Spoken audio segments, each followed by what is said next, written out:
좀 들어오시지 않을까 했는데 여기도 많이 오셨네요.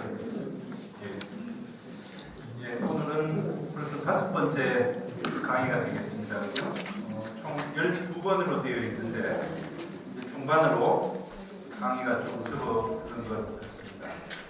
그래서 이제 지난주에 윤두서에 이어서 오늘은 김홍도에 대해서 좀 살펴보도록 하겠습니다.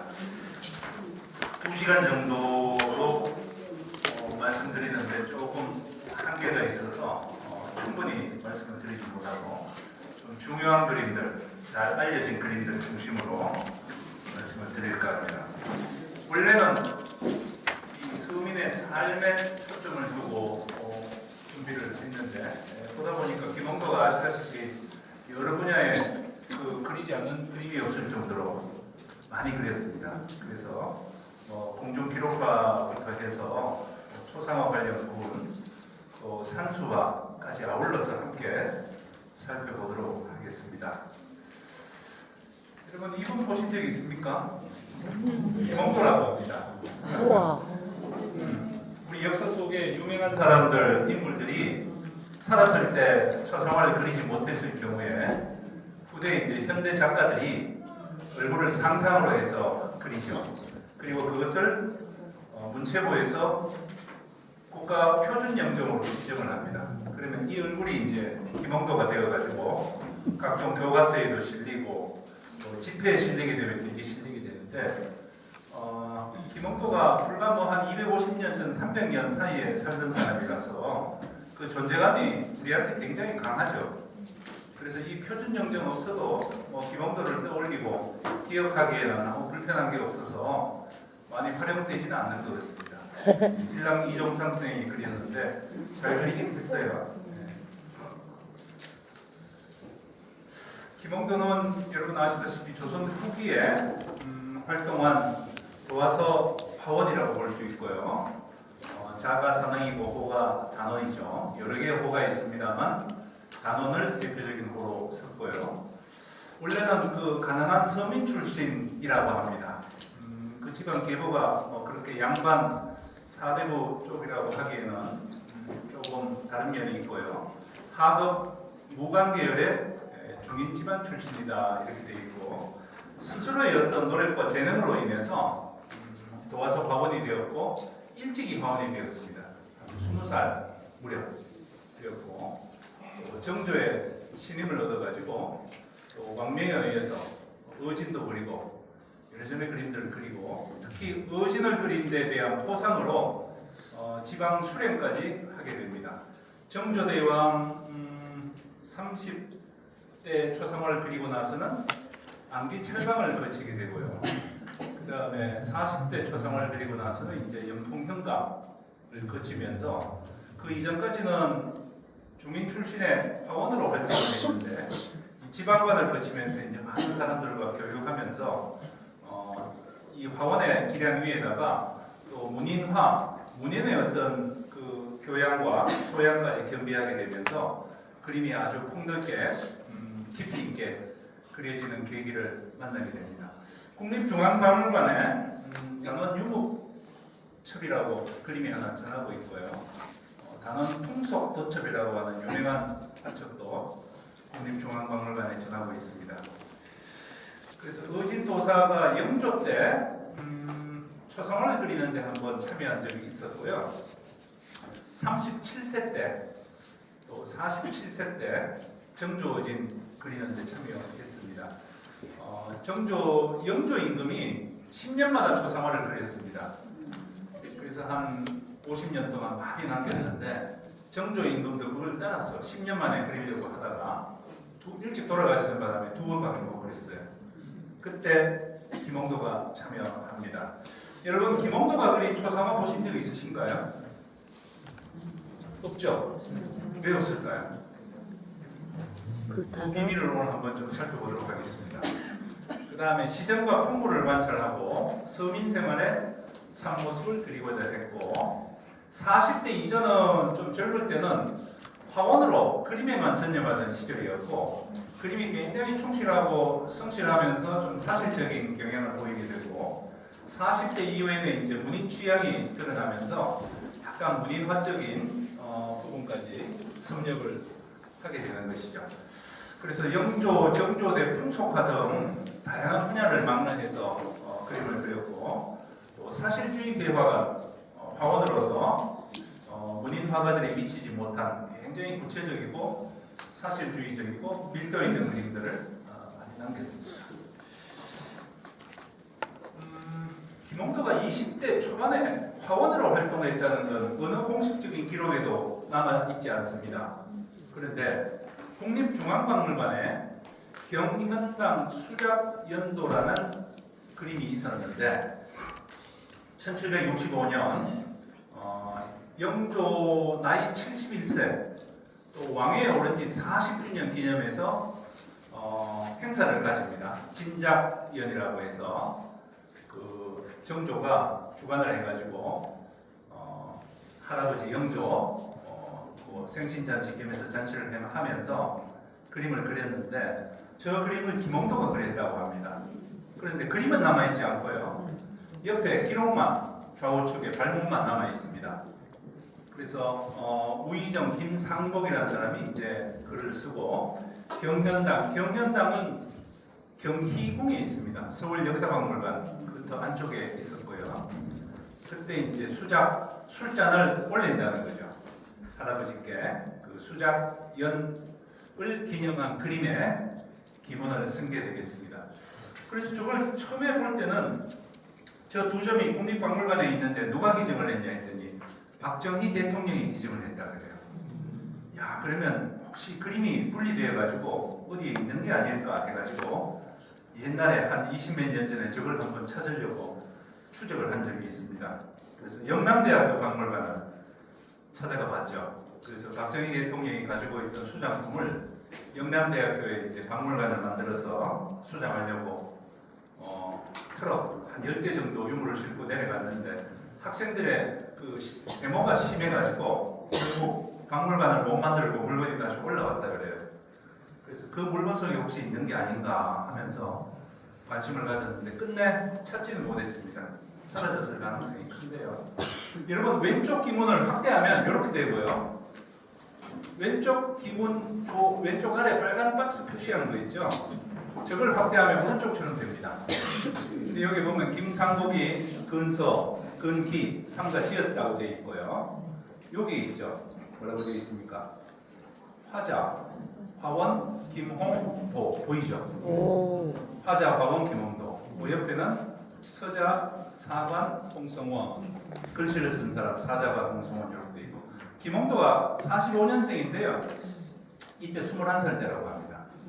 그러니까 21살 때 벌써 김홍도가 이 궁중의 중요한 왕이 참여한 행사도를 그렸구나 하는 걸 알 수 있죠. 저 그림이 남아있다면 김홍도의 가장 초기작이 되고 벌써 20살 무렵에 어느 정도 기량이 되었는가 하는 걸 알 수 있는데 기록만 남아있어서 참 아쉬운데 그런데 서울역사박물관에서 금품을 하나 구입을 했습니다. 저게 영조 의류년 기로연 플러스 수작연도를 금품으로 만든 거라고 연도가 똑같아요. 1765년. 저기에도 혹시 김홍도가 참여해서 그린 게 아닐까 이렇게 이제 의심을 해볼 수가 있죠. 가능성이 있는데 위에 그림은 왕명으로 그리게 된 것이고요. 밑에 그림은 저 행사에 참여했던 관료들끼리 나눠 가기 위해서 기념으로 만든 겁니다. 그러니까 위에 그림은 김홍도가 그린 게 틀림없는데 밑에 그림은 김홍도가 그렸을 수도 있고 아닐 수도 있고 그렇습니다. 확신할 수는 없죠. 그런데 이 아래쪽 빈통이 보시면요. 이 행사가 두 개로 나눠져 있어요. 오른쪽은 영조가 기로소를 방문해가지고 국가 원로 대신들을 위로하고 술잔을 내린 그 행적을 기념해서 그린 겁니다. 1765년 8월달. 여러분 기로소가 어디 있는지 아세요? 지금 교보문고에 있는 세종로 교보문고 그 자리에 있었습니다. 국가 원로들을 대우하기 위해서 만든 기관이고요. 정이품 이상, 나이 70세 이상 된 분들은 이제 예우했던 그런 기관이죠. 영조가 자주 찾습니다, 거기에. 예.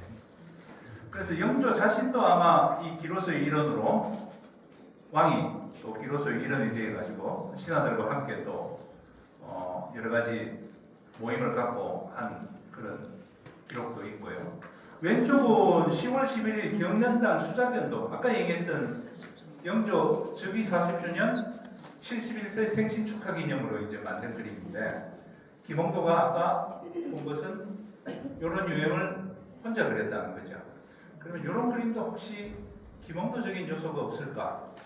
그걸 이제 살펴볼 수 있는 그림이죠. 근데 이 그림이 워낙 험하게 돼 있어가지고요. 원본에서 이게 다 떨어져 나간 겁니다.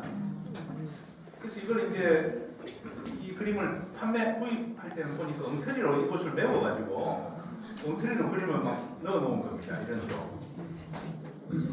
그래서 이걸 수리할 때는 어떻게 합니까? 원본에 아닌 건 다 벗겨냅니다.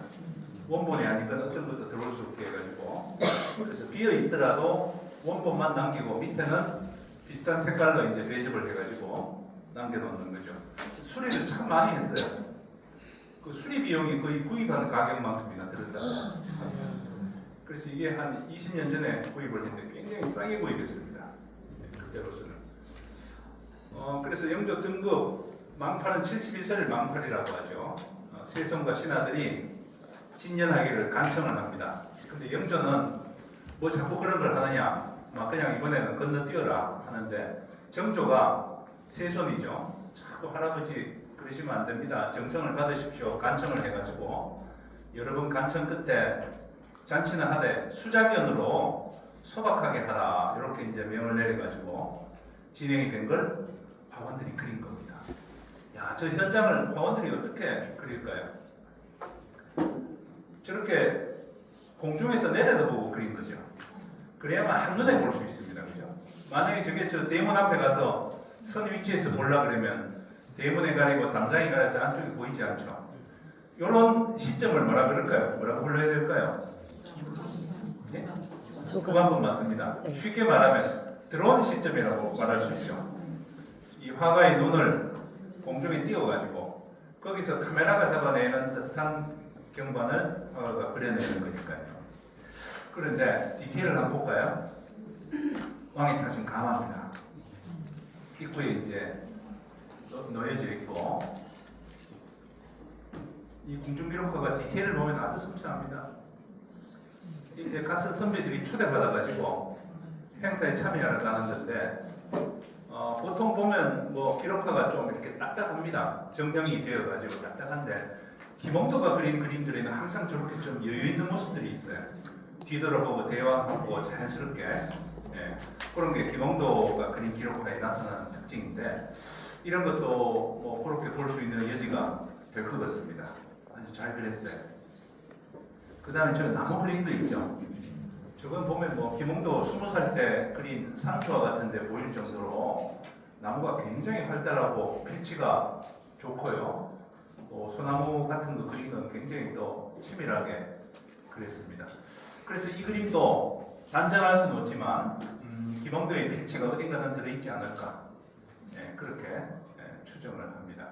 그래서 앞서 보신 경연당 수작도 박정희 대통령이 기증한 건 그림이 없지만 같은 연도에 화원들이 그린 이 그림을 통해서 아마 김홍도의 그림도 저런 부분에 혹시 그의 필치가 남아있는 건 아닐까 이렇게 짐작하면서 이 그림들을 가지고 이제 계속 비교하면서 살펴볼 수 있는 그런 자료가 되는 것이죠. 이게 이제 영조대왕이 기로소에 가가지고 이건 기로소입니다. 의자에 지금 앉아 있는데 그리지 않았죠. 근데 여기 뭘 지웠어요. 뭘 지웠을까요? 여기는 세손 앉는 자리고요. 뭘 지웠을까요 여기? 디테일을 한번 볼까요? 확대했더니 뭡니까? 술단지가 있죠. 술단지를 원래 그랬는데 지운 것 같아요. 저 방락된 게 아니고 사람이 그냥 지운 것 같아요. 왜 지었을까요? 술단지가 뭐 잘못됐을까요? 예? 아 맞습니다. 어떻게 하셨어요? 더 있어요. 공부를 상당히 많이 하셨네요. 이때 영조가 금주령을 내렸습니다. 2번 내렸어요. 1757년에 한 번 내렸습니다.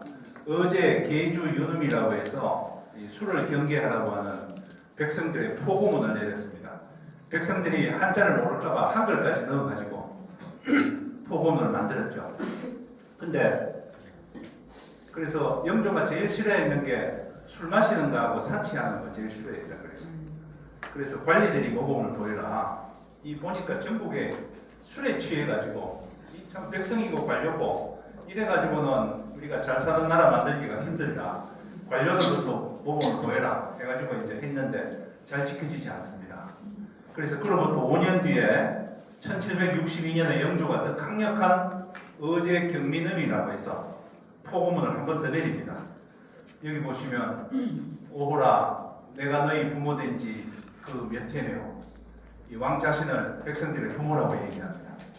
그래가지고 뭐 이렇게 저렇게 돼 있는데 잘 지켜지지 않는다 해가지고 만약에 이 포고령을 내린 이후에 누가 술 먹다가 적발된 자가 있으면 효시에 처하겠다. 사형을 시키겠다 이렇게 했거든요. 근데 저렇게 되면 이제 시범 케이스가 항상 있죠. 그래서 어떤 관리가 그 관청에서 술을 마시려고 한 게 아니고 술단지를 치우다가 뭘 했는데 오해를 받아가지고 보고가 돼버린 겁니다. 그래서 시범 케이스로 숭례문 앞에서 처형시키기도 했잖아요. 그만큼 강력하게 한 거죠. 그러니까 이게 1762년이니까요. 3년 뒤입니다. 이게 3년 뒤에. 근데 진짜 술단지를 갖다 놨을까요? 영조가 백성들 술 마시지 마라 그래놓고 본인이 술 마시면 안 되잖아요. 그래서 그림을 그려놓고 부탁 지워버린 걸까요? 흔적을 없애려고. 이쪽 그림을 한번 보겠습니다. 요거는 이제 경연당에서 행사한 건데 저 행사의 모든 일정, 그 과정, 중간에 들어간 물건이라든지 뭐 있었던 여러 가지 행사들을 의궤 기록으로 다 남긴다 그랬죠. 저 의궤를 보니까 이게 이제 메인 행사입니다. 여기도 술단지 올라와 있죠. 야, 영조 임금이 저러시면 안 되는데 백성들 그 효신까지 하면서 본인이 저렇게 저걸 어떻게 봐야 될까요? 근데 염려하실 필요 없습니다. 의궤에 보니까 이렇게 있습니다. 전왈 왕이 말씀하시길 제명이 내일 모레 수자견을 거행할 때 사잔 잔을 내리는 그때 그 잔을 술을 담강차로 대신해라 이런 말씀을 해놨습니다. 술단지는 어디 술 담지 말고 담강차, 생강차입니다. 생강차를 담아가지고 술처럼 그걸로 대신해라 이렇게 내린 거죠. 그래서 본인이 금주령을 내려놓고 본인이 어길 수도 없으니까 저렇게 치밀하게 이제 처신을 하신 걸 볼 수가 있는 거죠. 그러니까 관리들 같으면 뭐 생강차를 뭐 한 5-6잔 마시기도 하고요. 배가 부를 정도로 마시기도 했을 겁니다. 예. 그래서 왕이 앉아있고 세손이 앉아있고 행사 자체가 수자견입니다. 할아버지께 잔을 올린다는 거죠. 무병장수하시고 건강하시라고 잔을 올리는 행사죠. 그 잔에 뭐가 담겼느냐 하는 게 중요할 수밖에 없죠. 예. 그래서 이런 기록을 보면 아 그래도 술단지는 그랬지만 술은 아니었구나 하는 걸 우리가 알 수 있죠. 그래서 밑에 저 그림이 대단히 중요한 김홍도 20대 그림일 가능성이 있다는 걸 두고 계속 좀 관심 있게 지켜보고 있는 그림입니다. 예. 그래서 원래 하나의 행사를 하고 병풍을 하나씩 만드는데 이건 2개 행사를 한꺼번에 만든 거죠. 그래서 여기에 참여했던 관리들이 이제 하나씩 나눠 가지면서 기념으로 나눠 가졌던 거죠. 굉장히 비용도 많이 들고 할 텐데 저런 관행들을 또 볼 수가 있습니다. 그래서 20대 이 김홍도의 활동에 대해서 강세왕, 김홍도가 이제 안산에 들어가서 좀 기거를 하게 되었는데 어린 나이에 강세왕을 만납니다. 그래서 강세왕에게 공부도 배우고 또 여러 가지 학문도 익히면서 화가로 이제 성장하게 되는 거죠. 그래서 김홍도가 성장하는데 이 강세왕의 역할이 굉장히 중요했습니다. 어느 예술가나 작가가 잘 되려면 자기 힘으로만 되는 게 아니죠. 옆에서 절대적으로 지원해주고 도와주는 사람이 있어야 가능했던 것 같아요. 그래서 세속의 김홍도의 뛰어난 기량에 감탄을 금치 못하고 요새 사람이 미치지 못함을 탈취하였다. 이에 그림을 구하는 자가 날마다 무리를 지으니 비담이 더미를 이루고 살피고 찾는 사람이 문을 채워서 잠자고 먹을 시간도 없을 지경이었어. 김홍도가 이렇게 바쁘게 잘 나갔다는 거죠. 그림 부탁하는 사람들이 막 구름대처럼 모여들었다는 걸 강세왕이 얘기해주고 있습니다. 정조가 두 번 의진을 그립니다. 1781년 저때 이제 그리는데 김홍도가 37세로 참여를 합니다. 그리고 두 번째는 1791년 하나 더 그리는데 이때는 김홍도가 47살로 참여를 하죠. 중요한 건 주간화사입니다. 주간화사는 뭘 그립니까? 얼굴만 그리는 겁니다. 얼굴만. 딴 건 신경 쓰지 말고. 주간화사가 제일 중요해요. 근데 김홍도는 한 번도 주간화사가 돼본 적이 없어요. 동참화사는 뭘 합니까? 옷을 그리죠.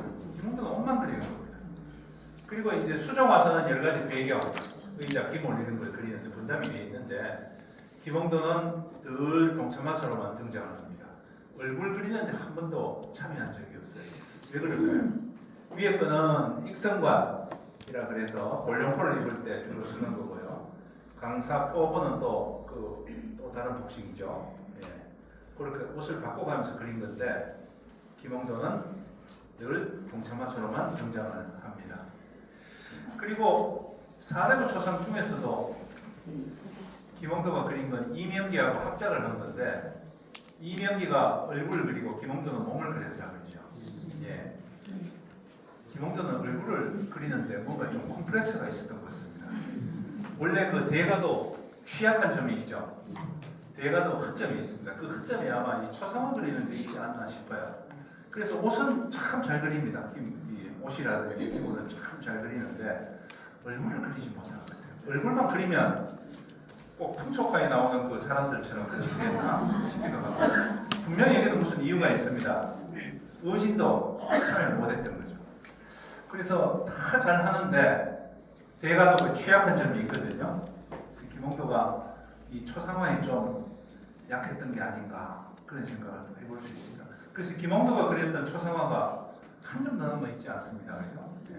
더욱이 화원이라면 이런저런 고위 관료들 주문받고 해서 그렸을 가능성이 많은데 없다는 거 그게 참 미스터리인데 아마 뭔가 좀 나름대로 콤플렉스가 있지 않았나 싶습니다. 여기도 보면 그렇게 적혀 있죠. 예. 이명기가 저기 내 얼굴을 그리고 김홍도가 내 몸을 그렸는데 두 사람은 이름난 화가라고 하지만 능히 그리지 못했다. 올 1편0대 한 조각 내 마음은 그리지 못했다. C나 D 등급을 준 거죠. 이렇게 잘 그렸는데 이명기가 참 잘 그렸죠. 이게 우리 초상화의 가장 절정기에 올랐을 때 수준입니다. 얼굴에 선이 다 빠지죠. 그렇다고 뭐 빛과 그림자 명암을 그린 것도 아닙니다. 근데 아주 촉촉하고 질감 또 눈동자에 아주 생기 있는 저런 모습 아주 대단한 겁니다. 저건 정말 그 정신적인 분위기가 그대로 드러나는데 서직수는 마음에 안 들었다는 거예요. 서직수도 대단하죠. 김홍도만큼이나 대단한 안목을 가진 분입니다. 예. 그리고 이 몸을 이렇게 그렸다는 거 잘 그렸습니다. 그래서 김홍도 초상화가 한 점도 전하지 않는다는 거. 이 이후로 발견될 가능성이 있을지 모르겠지만 지금까지는 초상화는 참 비밀에 붙여져 있는 그림입니다. 여기 있죠. 1편 대영이라고 그랬습니다. 근데 이 점을 딱 찍었죠. 앞뒤를 바꾼다는 겁니다. 글자 실수해서 잘못 썼다 앞뒤 바꾼다는 거예요. 영대는 영혼이죠. 대는 뭡니까? 주머니입니다. 영혼이 들어가는 주머니 뭡니까? 얼굴이죠. 그러니까 얼굴만 그려서는 안 된다. 거기 들어있는 정신을 그려야 된다. 이게 이제 초상화의 화두죠. 그 다음에 이제 정조가 김홍도가 또 정조의 명을 받아가지고 수원 화성의 용주사 대용전 뒷벽에 있는 행광 불문을 또 그리게 됩니다. 많이 알려져 있죠. 요 끝에 있는 거 앞에 본전불이 있고 오른쪽은 약사불 그렇게 해서 삼휘가 불상이 있고 뒤쪽에 이제 배경이 들어갑니다. 10대 제자를 비롯해가지고 그리는데 그림이 완전히 서양화법이에요. 위에 얼굴 한번 보십시오. 아까 봤던 그 초상화 명암법. 근데 김홍도가 얼굴을 못 그렸는데 저렇게 그렸을까? 그럼 저건 김홍도 얼굴 아닌가? 이렇게 봐야겠죠. 근데 처음에는 김홍도 그림으로 인식을 하고 이건 대단한 일반 회화에서 보여주지 못한 걸 김홍도가 불화해서 보여주는구나 이렇게 이제 놀라운 그림으로 평가를 했는데, 그래서 어느 기록에도 보면 정조 14년 1790년에 대웅전, 보탑, 불탱, 삼세 열애체는 화원, 연풍현강 김홍도가 그렸다 이렇게 되어 있는데, 또 다른 기록을 보면은 수원 지령 등록입니다. 지령은 명을 내렸다는 거, 명을 내린 공문들을 쭉 기록해 놓은 건데 1790년 10월 6일 기록에 보니까 불상 후불탱, 아까 그 배경에 들어간 불화입니다. 감동한 전철방 김홍도, 절충 김덕신, 전주 이명 화가들의 이름이 나옵니다. 근데 김홍도는 뭐 했느냐? 감동한 전철방 김홍도. 감동은 감동하는 겁니다. 직접 붓을 들지 않고 이건 이렇게 저건 저렇게 이건 이렇게 배치하고 화면을 연출한 거죠. 그리고 그걸 직접 붓을 들고 그린 사람들은 이제 절충, 저거는 관직을 얘기합니다. 김홍도의 제자 김덕신, 전주부를 지낸 이명기 이런 사람들이 그랬다. 그래서 김홍도가 감동만 한 것이다. 직접 붓을 들지 않고. 그래서 이런 그림은 오히려 이명기, 김덕신 그런 사람들의 흔적이 아니겠나. 이렇게 이제 완전히 서양화법입니다. 그래서 이게 1790년도인데요. 1789년에 1786년 한 3, 4년 전에 이명기하고 김홍도가 북경을 갔다 옵니다. 북경 이제 사행을 가는 길에 화가를 데려가는 겁니다. 그래서 이명기와 김홍도가 북경 가서 그 천주당 성당에 있는 서양식 그림도 보고요. 아마 저 서양화법으로 그린 사람들도 많이 봤을 거예요. 그래서 북경 갔다 오고 난 것을 그린 거기 때문에 북경에서 봤던 최신 서양화법이 들어간 거 아니겠냐. 뭐 이렇게 또 이제 볼 수도 있는 거죠. 그래서 잘 그려졌는데 최종적으로 또 어떤 사람들은 야 이건 좀 19세기 그림으로서는 좀 너무 나간 거 아닐까? 이건 20세기 가야 되는 거 아닐까? 이렇게 본 겁니다. 그리고 20세기 전반 1912년에서 15년 사이에 수원 영주사에 대대적인 중수불사가 있었답니다. 건물 새로 짓고 저 불화 새로 붙이고 벽에 있는 불화 새로 갈아 끼우고, 그래서 신중도, 칠성도 등이 영주사에 있는데 저런 것들이 저때 20세기 초에 새로 제작됐다는 거죠. 그거 제작될 때 아마 영주사 대웅전 후불 벽화도 함께 제작된 것이 아니겠나 이렇게 보는 겁니다. 그리고 부처나 보살의 얼굴이 갸름하고 신체적인 특징 이런 것들은 저 칠성도에 잘 나타나 있다는 거죠. 그러니까 영주사 후불 벽화에 보이는 부처나 보살의 얼굴이 갸름하거든요. 그런 특징들이 20세기 초에 함께 그렸던 신중도, 칠성도에다 그대로 나타난다는 거죠. 그래서 저 후불 벽화는 김홍도가 감독을 해서 그렸을 가능성은 있지만 저 그림 자체는 20세기 초에 다시 그린 것이다. 20세기 초에 전통적인 방법으로 화가들이 다시 그린 것이다. 그렇게 봐야 될 것이다. 그렇게 또 주장하는 사람들이 있습니다. 근데 불화를 연구하는 사람들은 저게 김홍도 그림이 아니라고 강력하게 주장을 하고요. 일반 회화를 전공하는 사람들은 김홍도의 그림이라고 주장을 하고, 이게 두 개가 좀 엇갈립니다. 불화하는 사람들은 김홍도가 아니고 화성들의 그림이다. 이렇게 이제 보고 의미를 좀 부여하려고 하고요. 일반 화가들은 화성이 아니고 김홍도가 감독을 해서 이명기, 김덕신 등이 참여해서 그린 것일 것이다. 이렇게 얘기를 합니다. 그래서 정답은 지금 찾을 수가 없어요. 그런 견해만 있을 뿐입니다. 근데 이제 조금 더 새로운 자료가 나오고 방법적인 것이 보완되어서 조금 더 구체적이고 확실한 연구가 진행된다면 또 큰 답을 얻을 수가 있겠죠. 제가 보기에도 이런 모습은요 20세기 초가 돼야 나올 것 같아요. 여러분 이 지금 이 눈동자 보세요. 이게 뭐 빛이 번쩍거리는 겁니까? 저런 것들은 19세기에 보기 어려운 거죠. 그래서 20세기 초에 그렸을 가능성이 크다.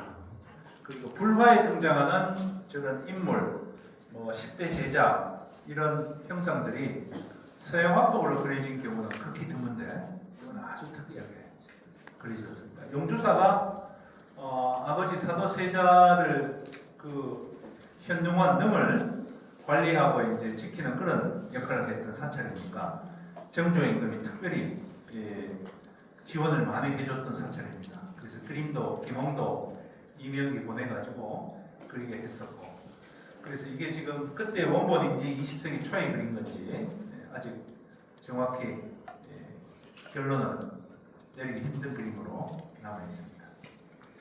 그 다음에 원해물묘정리의궤라고요. 정조가 어머니 계경공 홍철을 모시고 어머니 회갑날 아버지가 계신 수원으로 갔다 오죠. 그 십몇철간의 여정을 이 의궤에 다 기록을 한 겁니다. 원행, 현동원, 그 아버지 무덤이 원입니다. 그 원에 갔던 을묘년에 있었던 그 기록들을 의궤로 남긴 겁니다. 목차가 나오는데요. 중간중간에 그림이 나옵니다.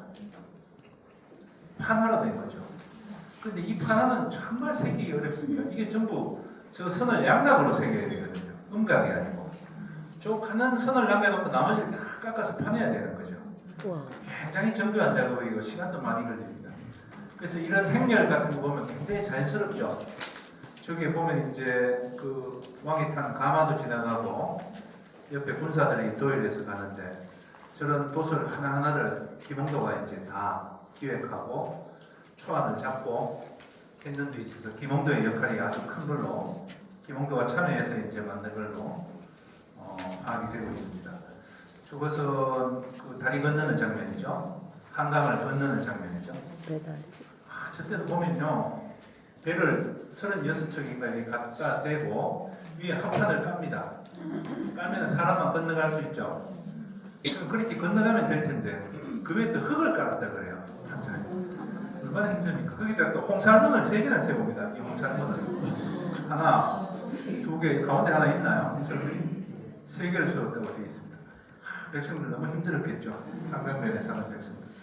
그래서 지나고 나면 이제 배를 다 없애고 왕이 언제 가신다 그러면 또 배를 만들고 한강 다리가 없던 시대에 다리 역할을 했던 배달이 맞습니다. 저걸 이제 도설로 저렇게 그린 거죠.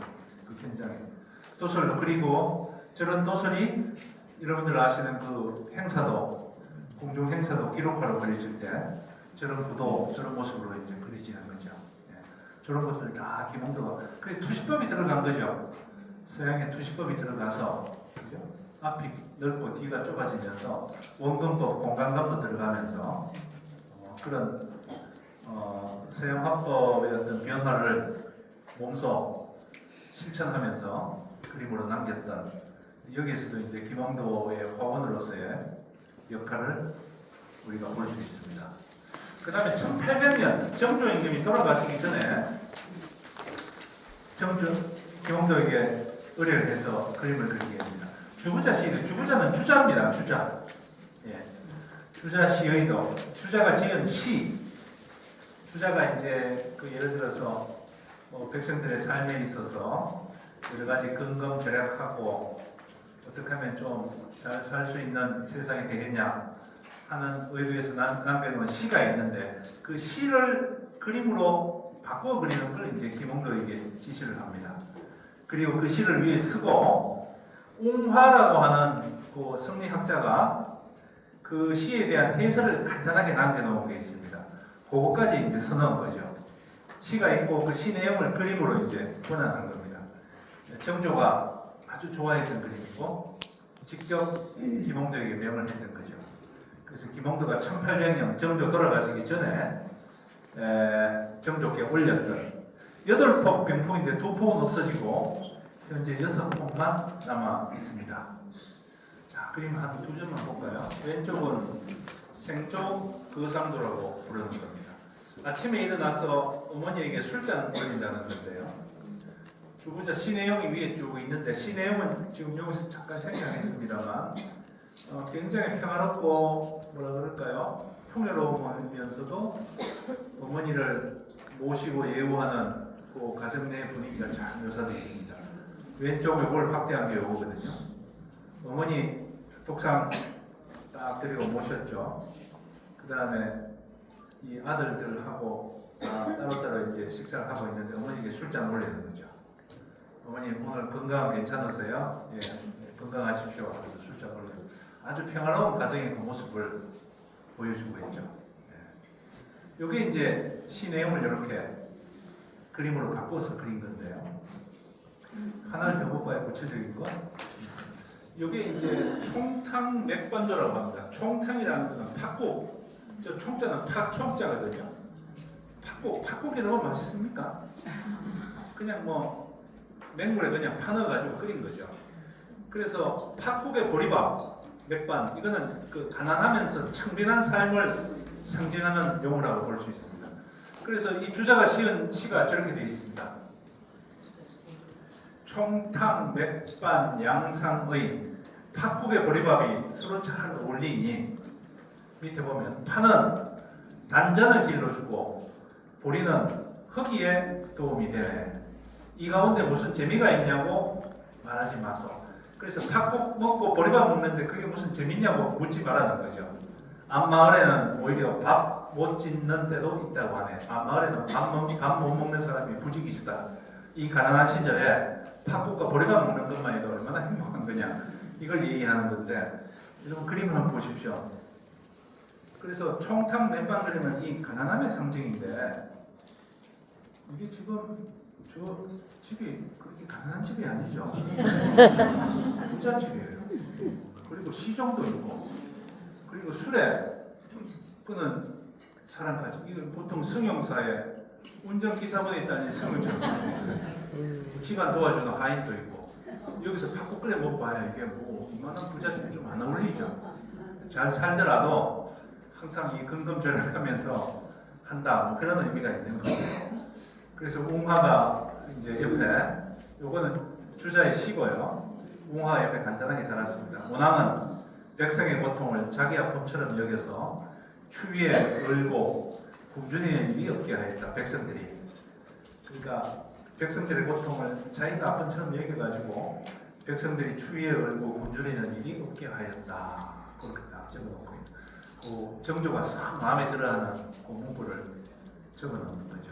그래서 풍요롭게 잘 사는 우리 관료, 상류층 뭐 사람이라 하더라도 그 밥도 못 먹고 굶어 죽는 백성들이 많은데 잘 좀 근검하면서 처신해야 된다. 그런 내용인 것 같습니다. 그렇게 해서 이제 8볼 그림으로 다 그려놨죠. 이거는 무의구곡 같은 산수가 그려진 것도 있고요. 풍경 그려진 것도 있고 그 사람이 등장하는 고사가 그려진 것도 있고 정조의 아주 그 취향을 입맛에 맞게끔 기봉도가 마음에 쏙 들게끔 잘 그렸던 거죠. 저런 화가 옆에 하나 두고 있으면 참 왕이 행복했던 거죠. 내가 보고 싶은 거 원하는 것들 다 그림으로 그려주니까요. 메모도 잘 아시죠? 호랑이. 저 위쪽에는 표암화솜이라고 되어 있습니다. 표암 감세왕이 소나무를 그리고 김홍도가 호랑이를 그렸다는 겁니다. 호랑이 잘 그렸죠? 누가 저 호랑이 깃털이 몇 개인가 세보라고 학생들에게 숙제를 냈다 그래요. 뭐라고 답을 해야 될까요? 지금 가로선을 딱 떠가지고 선을 딱 끄고 하나만 끄집어내고 개수만 세보는 겁니다. 곱하기 몇 개 숫자가 나오겠죠. 그럼 선생님께서 한번 검증해 보십시오. 문제는 선생님이 할 말이 없겠죠. 잘 그렸습니다. 고양이 같기도 하고요. 한창 긴장해서 막 등뼈가 이렇게 싹 올라가는 그런 포즈인데요. 이 호랑이 중에 제일 사나운 호랑이가 백액호라 그래요. 백액. 액이라는 건 눈썹이라는 뜻이고요. 눈썹이 하얀 호랑이, 저런 호랑이. 좀 아주 사납다 그래요. 제가 그래서 예전에 호랑이에 대한 기록을 쭉 조사를 해보니까요. 왜냐하면 백성들이 살아가는데 가장 힘든 게 호랑이입니다. 호랑이에 물려 죽는 백성들이 이제는 수천 명은 됐을 거예요. 통계가 없지만. 그죠? 근데 기록을 보니까 선조 때 눈썹이 하얀 호랑이가 나타나가지고 사람과 동물 400두를 물어주겠다는 기록입니다. 400두 호랑이 동물 합쳐가지고 선조가 화가 나가지고 호랑이와의 전쟁을 선포했죠. 근데 호랑이 잡으러 가는 군인들의 무기가 뭐냐니까 창, 활 이런 거밖에 안 됩니다.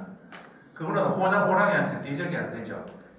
호랑이 잡으러 가다가 호랑이에 밥이 되어가지고 죽는 병사들도 많았고요.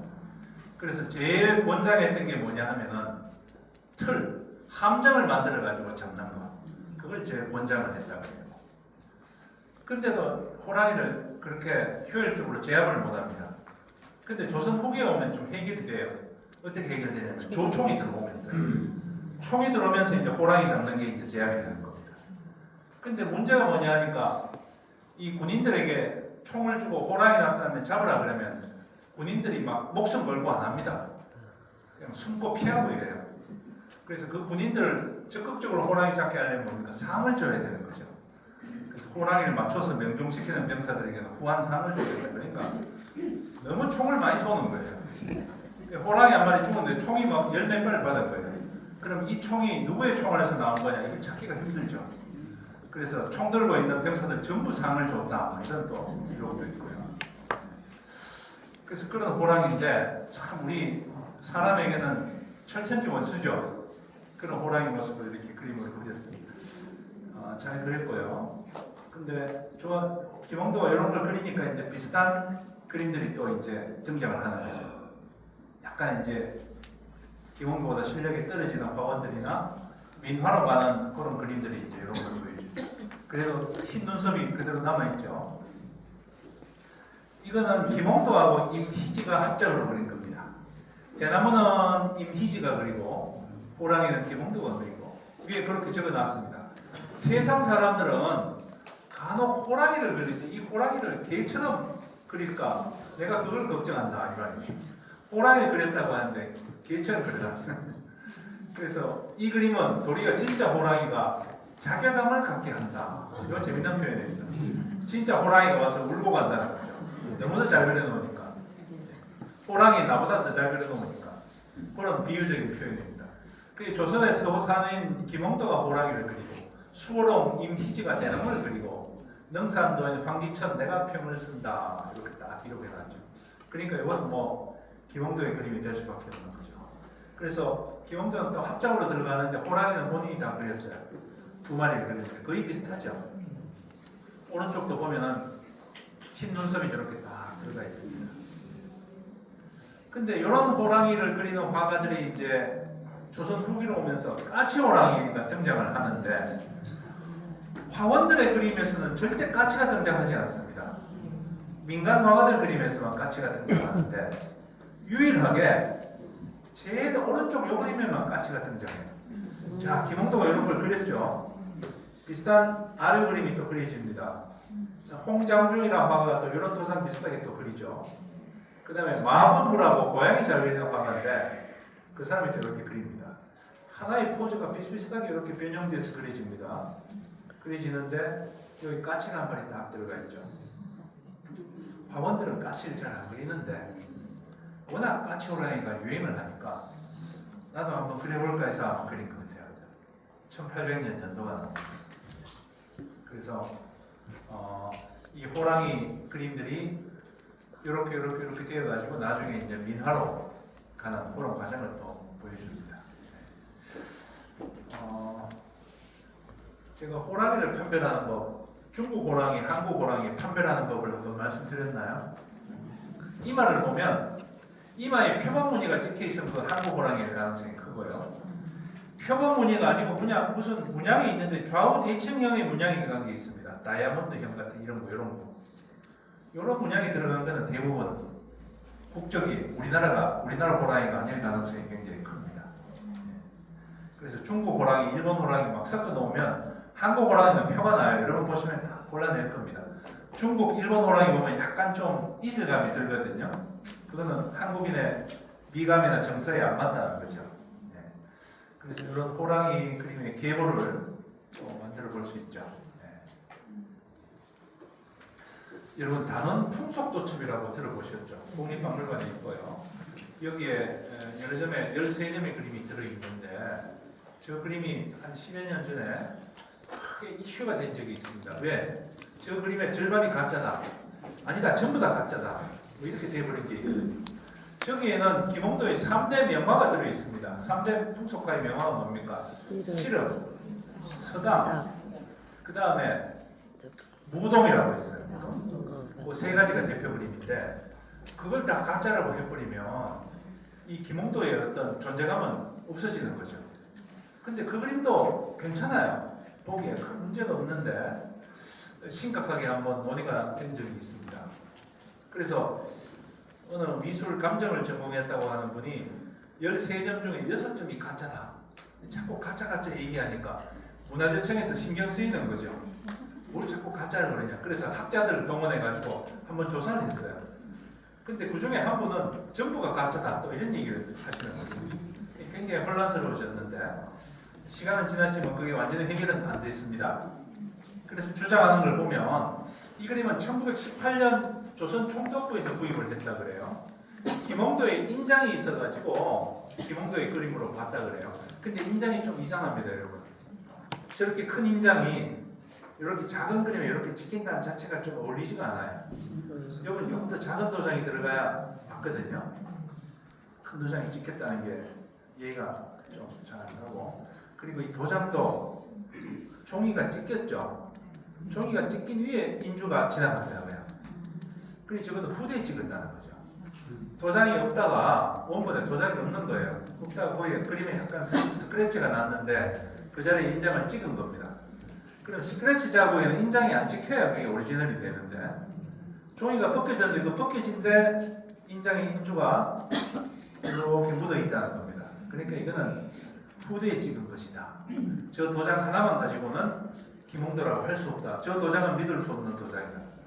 도장은 제외가 되고 나머지는 그럼 뭡니까? 이제 그림 가지고 승부를 봐야 되는 거죠. 그림 가지고. 그래서 또 보니까 이 그림을 보니까 그림을 베껴 그린 모사본에만 등장하는 특징들이 보인다는 거죠. 모사본에만 등장하는 거. 여러분 이 서당은 진짜 잘 그려진 그림이에요. 김홍도 그림이라 해도 손색이 없고 김홍도 아닌 화가가 그렸다고 해도 좋은 그림입니다. 근데 모사본에 나타나는 특징이 뭐냐? 뭘 가지고 따지냐 하면은 저기 아이 하나 있죠. 여기 아이. 네. 아이 어깨가 이게 뭔가 탈골이 된 것처럼 이상하게 그려졌다는 거예요. 저거는 사실 그게 아니고 원래 그림은 여기에 선이 하나 더 있는 건데 그걸 100개 그리다가 그걸 빠뜨리고 그렸다. 그래서 어깨가 탈골된 것처럼 부정확하게 그려진 것이다. 그걸 주장하는 겁니다. 그러니까 이 그림은 어떤 모본을 보고 100개 그린 거다. 근데 그 부분을 요 부분이죠. 요 부분이 그림을 누구한테 부탁해서 그림까지 설명을 합니다. 빠진 걸 이렇게 그려 넣으면 이게 자연스러운 게 아니냐. 어깨도 자연스럽고 뒤에 무릎도 이렇게 돼 있고, 그러니까 이걸 빠뜨린 거다. 예. 그러니까 뭘 정신없이 베끼다가 실수한 거다. 김홍도가 아니다. 이렇게 보는 거죠. 근데 그걸 또 반론하는 사람이 있습니다. 서당에 학생들 앉아 있는 건 한쪽 무릎 세우고 앉아 있죠. 사람이 두 쪽 무릎을 다 세우고 앉아 있는 게 힘든가 봐요. 여러분 한번 이따 쉬는 시간에 한번 해보시면 두 쪽 무릎 다 세우고. 그래 여기 지금 이렇게 아까처럼 이렇게 해버리면 얘가 지금 두 쪽 무릎 다 세우고 앉아 있는 거잖아요. 저렇게 사람이 과연 앉아서 책 볼 수 있느냐? 불가능하다는 거죠. 그러니까 그게 아니다. 그리다가 이제 약간 실수한 거지. 그걸 뭐 빼먹고 그랬다고 할 수 있느냐? 그럼 저렇게 학생들 앉아 있는 모습을 한번 취해봐라. 그게 자연스러운 거지. 그러면서 이 사진을 이제 제시한 겁니다. 학생들 전부 한쪽 무릎만 세우고 앉아 있죠. 이 우리 19세기 말 서당 참 옛날에 이랬습니다. 애들 힘들어 보이죠? 공부하는 거. 얘는 장가를 갔네요. 오서방 같은 아이입니다. 봉숭아 학당에 나오고. 훈장 선생님도 또 카메라 보고 놀라가지고 눈이 힘들어요.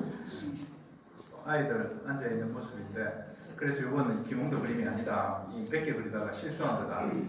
또 이 그림 나룻배라는 그림인데요. 이만큼 오염이 되어 있고 오래졌죠. 오려내고 종이를 붙여서 새로 그린 겁니다. 이건 뭐 완전히 이 오려진 밖에 있는 그림 이외에 여기 다 후대에 그려놓은 것이다 이렇게 보는 거죠. 오려내고 붙여가지고 다시 그린 거다. 이게 어떻게 김홍도의 그림이 될 수 있냐? 이게 어떻게 김홍도 그림이 될 수 있냐 이겁니다. 그리고 이 사공을 그린 거 한번 보세요. 요 사람을 그리는 필체하고 요 사람을 그리는 필체하고 요 좀 이상하죠? 요들 보기 완전히 다릅니다. 그러니까 한 작품 안에 서로 다른 필체 그림이 들어있다는 거죠. 그래서 이건 진짜가 아니다. 진짜로 볼 수 없다. 그리고 더 결정적인 건 사람 너무 못 그렸지 않냐. 저기 얼굴에 전반적으로 지금 나도 그리겠다. 저기 과연 김홍도의 기량이라고 할 수 있겠냐. 의심할 수밖에 없는 거죠. 저런 문제들이 그림을 보면서 이제 등장을 하면서 그래서 이 화첩 자체가 굉장히 신빙성에 이제 의심을 받는 그림으로 되어 있는데 그래도 그 중에 몇 점은 이상한 건 또 이상하다 치더라도 괜찮은 그림은 또 김홍도의 그림이라고 인정하지 않을 수가 없다. 그래서 한 절반은 문제가 있는 거고 절반은 또 김홍도의 원 그림으로 이렇게 보고 있습니다. 저거 다 아닌 걸로 해버리면 김홍도 그림으로서는 참 너무 상실감을 느끼지 않을 수가 없는 거죠. 이 정도하고 좀 쉬었다 하실까요? 네. 네.